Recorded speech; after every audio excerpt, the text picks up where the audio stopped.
اور جس معبود نے اس زمین کو پیدا کیا اس معبود نے کہا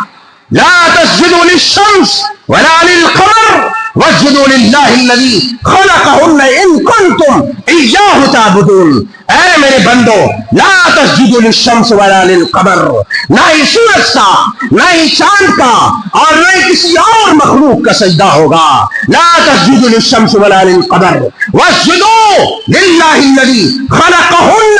ان کنتم ایاہ تعبدون۔ ہاں سجدہ اگر کرنا ہے، عبادت کرنا ہے، اگر وندنا کرنا ہے، اباسنا کرنا ہے، پوجا کرنا ہے، ارچنا کرنا ہے تو آؤ اس اللہ کی کرو جس نے زمین پیدا کی، آسمان پیدا کی، سورج پیدا کیا، چاند پیدا کیا اور ساری مخلوقات کو پیدا کیا۔ اگر واقعی تم عبادت کرنے والے ہو تو اسی ایک اللہ کی عبادت کرو۔ میرے رب کا یہ حکم ہے، لہذا ساری دنیا ایک طرف ہو جائے، سارا زمانہ ایک طرف ہو جائے، میرے رب کی عبادت پہ کوئی سمجھوتا نہیں کیا جا سکتا ہے، اس لیے کہ رب کی شان میں کوئی مشارکت برداشت نہیں کی جا سکتی ہے، چاہے وہ شرک کسی دیوی دیوتا کے نام پر ہو یا وہ شرک کسی مزار میں پڑے ہوئے مردہ بابا کے نام پر ہو یا کسی ہرے پیلے اور نیلے جھنڈے پہ ہو یا کسی اور چیز کو اللہ کی شان میں گستاخی کے لیے استعمال کیا جاتا ہو